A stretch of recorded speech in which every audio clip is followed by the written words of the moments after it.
The foot-and-mouth disease outbreak that began in 2021 persists, with KwaZulu-Natal being particularly affected by repeated detections. The FMD virus is spreading with confirmed cases in areas like Mtubatuba, Vryheid and Newcastle, and in some private game reserves, with buffaloes being the main carriers of the disease.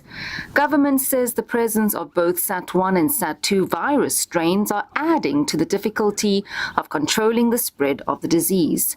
It has restricted the movement of livestock from districts. The province has over 2,200 dip tanks, with more under construction.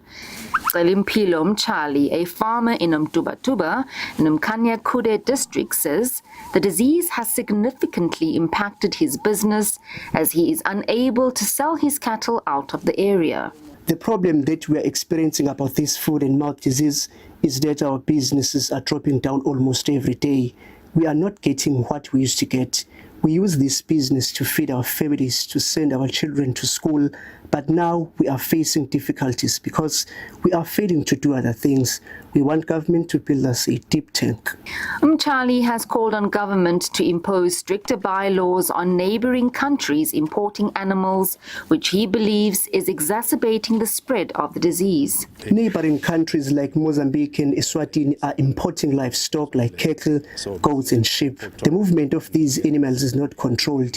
We used to have quarantine areas where livestock from these countries would be monitored and checked if they is not infected. That is no longer happening. We believe that it is also spreading disease in the province.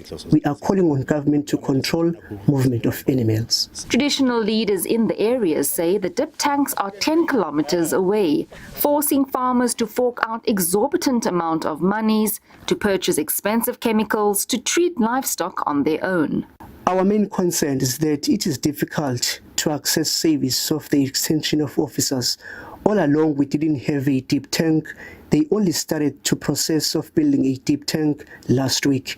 We are calling on government to dispatch advisors who will be able to detect disease at an early stage, and we are able to control the spread. We want government to bring services closer to us.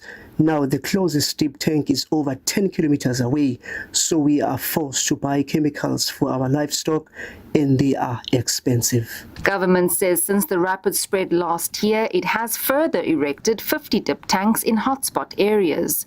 It's also extending the boundaries of the disease management area to restrict the movement of cloven-hoofed animals. I was not aware of the problem of Nkombose, but because Nkombose is part of the affected areas, if you say they have a problem, I will first check with the district director or Mr. Nkombose. Thereafter, I will make sure that within few months they make sure that the deep tank there is provided so that we cap the spread of the foot and mouth, but I've never heard of their problem. But really, I'll make sure that if that is true, I provide them with one. The provincial government says the outbreak has significant implications for the livestock industry and the economy, as the spread of FMD has already led to export restrictions. For SABC News, I am Jade Paulser in Mtubatuba.